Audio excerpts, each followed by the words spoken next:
சீரியல்களின் full எபிசோடுகளை Sun டிவியில் ஒளிபரப்பான உடனே எக்ஸ்க்ளூசிவாக சன் நெக்ஸ்டில் மட்டும் ஃப்ரீயா பாருங்கள். இன்னைக்கு காலையில வீட்டுக்கு ஒரு பார்சல் வந்துச்சு.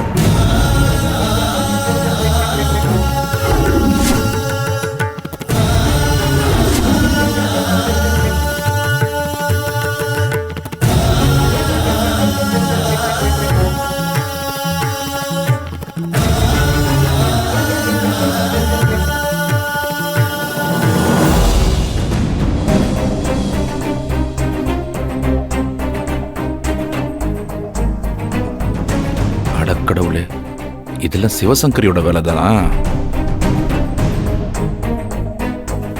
அப்பா, இதெல்லாம் யோசிக்கும் போது எங்க அம்மா எனக்கு தெரியாம மறைஞ்சு என்ன ஃபாலோ பண்ணிட்டு இருக்கிற மாதிரியே தோணுதுப்பா. நான் நினைக்கிறது மட்டும் உண்மையா இருந்தா நான் ரொம்ப சந்தோஷப்படுவேன்.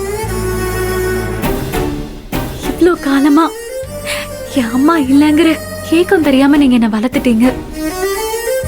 அதனாலயோ என்னவோ அம்மாவை நினைச்சு நான் பெருசா கவலைப்பட்டதே இல்லை. ஆனா இப்பெல்லாம் எனக்கு அதிகமா அம்மா ஞாபகமாவே வந்துட்டு இருக்குப்பா. இது எதனாலன்னு தான் எனக்கு தெரியல.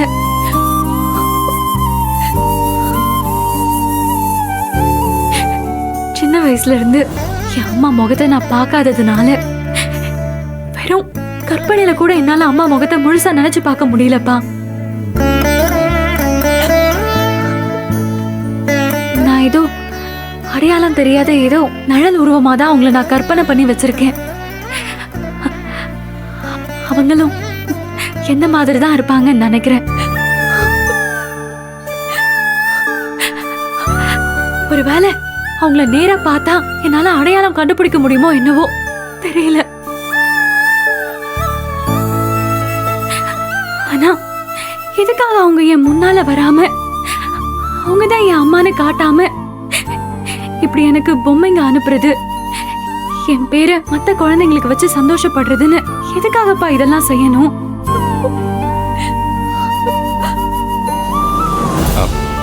அருவி, நீ நினைக்கிற மாதிரி இதெல்லாம் உங்க அம்மா தான் செஞ்சிருப்பாங்களா இல்லையான்னு எதுவுமே நமக்கு தெரியாது இல்லம்மா. உனக்கு கொஞ்ச நாளா உன் அம்மா ஞாபகம் வந்ததுனால நீ இப்படி எல்லாம் யோசிக்கிறேன்னு நினைக்கிறேன். என்னப்பா நீங்க? என் அம்மா என்ன சுத்தி வராங்க, என்ன பாத்துட்டு இருக்காங்கன்னு நினைச்சு நான் சந்தோஷப்பட்டுட்டு இருக்கேன். அதுவும் இல்லைன்னு சொல்லிடுவீங்க போல இருக்கு. ஐயோ சே அருவி, நான் அப்படிலாம் சொல்லலம்மா. உனக்கு உன் அம்மா கிடைச்சா உன்னை விட நான் தாம்மா ரொம்ப சந்தோஷப்படுவேன். ஆனா அது நடக்கணுமே. என் அம்மாவை பார்த்தா என்னை ஏன் விட்டுட்டு போனீங்கன்னு சொல்லி கேட்பேன்னு சொல்லியிருந்தேன். ஆனா நான் அப்படிலாம் கேட்கவே மாட்டேன்பா. என் அம்மா வந்தா அதுவே எனக்கு போதும். நான் ரொம்ப சந்தோஷப்படுவேன்.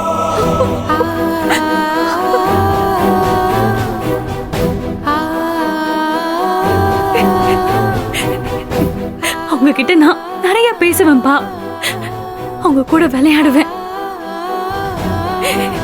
அவங்க மடியில படுத்து தூங்குவேன்.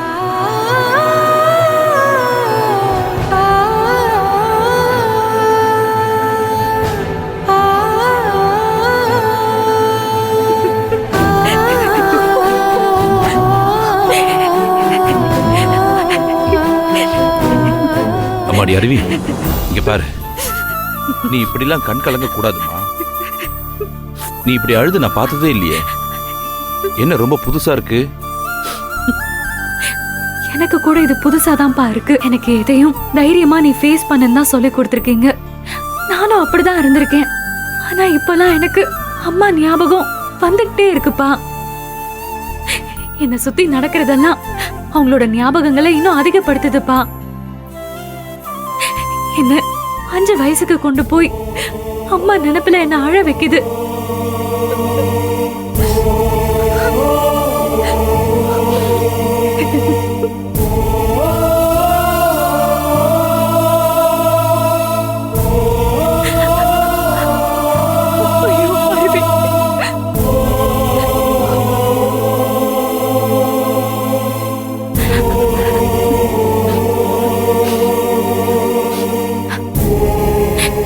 சரிப்பா, ஹாஸ்பிட்டல்ல இருந்தப்போ அவங்க குணமாகணும்னு வேண்டுதல் வச்சேன். கோயிலுக்கு போய் வேண்டுதலை நான் நிறைவேற்றணும்பா. அதுக்கு முன்னாடி உங்களை பார்த்துட்டு போலான்னு தான் நான் வந்தேன். ம் நான் கிளம்புறேன்ப்பா.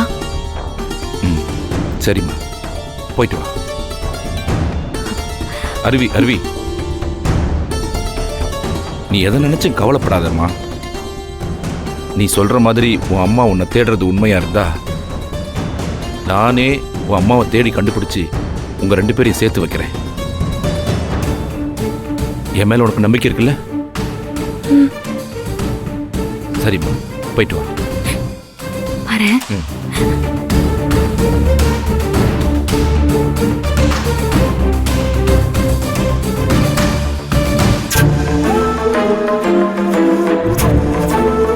அண்ணே, அந்த சரஸ்வதி பொழைச்சதுக்கு இவ எதுக்குன்னு வேண்டுதலை நிறைவேற்றணும்? அவளை போக கூடாதுன்னு சொல்லுங்கண்ணே, சொல்லுங்கண்ணே. அந்த சரஸ்வதிக்காக ஏன் பொண்ணு கஷ்டப்படக்கூடாது? அவ வேண்டுதலை நிறைவேற்றக்கூடாதுன்னு போய் சொல்லுங்க. போங்கண்ணே. அமைதியா இரு சங்கரி. எப்பவுமே வேண்டுதலை நிறைவேற்றாம இருக்கக்கூடாது. அப்படி இருந்தா அது குடும்பத்துக்கே ஆகாது. ஆகாட்டி போகட்டும்ண்ணே. அந்த சரஸ்வதி குடும்பம் அப்படியாவது அழிஞ்சு போகட்டும். என் புருஷனை கொலை பண்ணதுக்கு பழி வாங்கின மாதிரி என் பொண்ணை ஏதாவது செய்யட்டும்ண்ணே. முட்டாள்தனமா பேசாத சங்கரி. உன் பொண்ணையும் ஒன்ன மாதிரியே மாத்திடலாம்னு நினைக்கிறியா நீ? நான் அப்படி அவளை வளர்க்கல. அருவி எல்லாரையும் ஒரே மாதிரி நேசிக்கிறவ. அவளுக்கு அன்பு ஒண்ணு தவிர வேற எதுவுமே தெரியாது. அவளை அவ போக்கிலேயே விட்டுரு, தொந்தரவு பண்ணாத. முடியாதுண்ணே, நான் விட மாட்டேனே. அந்த சரஸ்வதிக்காக என் பொண்ணு கஷ்டப்பட்டு வேண்டுதலை நிறைவேற்றுறது என்னால ஏத்துக்க முடியாது. நீங்க போகலன்னா என்ன, நானே அவளை போய் தடுத்து நிறுத்துறேன். சங்கரி, பைத்தியக்காரி மாதிரி நடந்துக்காத. நான் சொல்றத கேளு. முடியாதுண்ணே, நான் போவேன். அப்படிதான் போவேன். சங்கரி நில்லு, நான் சொல்றத கேளு. நீ அப்படி செஞ்சா எல்லா உண்மையும் வெளியில வந்துரும். அப்புறம் நீதான் அருவியோட அம்மான்னு அவளுக்கு தெரிஞ்சிரும். தெரியட்டுமே, அதுவும் எனக்கு நல்லதுதான். அருவி கிட்ட எல்லா உண்மையும் நானே சொல்லி வேண்டுதலை நிறைவேற்ற விடாம நானே தடுக்கிறேன். அவ ஏன் பொண்ணு, நான் சொன்னா கேப்பா. சங்கரி, சொன்னா கேளு சங்கரி. ஐயோ, என்ன நடக்க போதோ தெரியலையே. அருவிக்கு எல்லா உண்மையும் தெரிஞ்சிருமோ? வா, சங்கரி.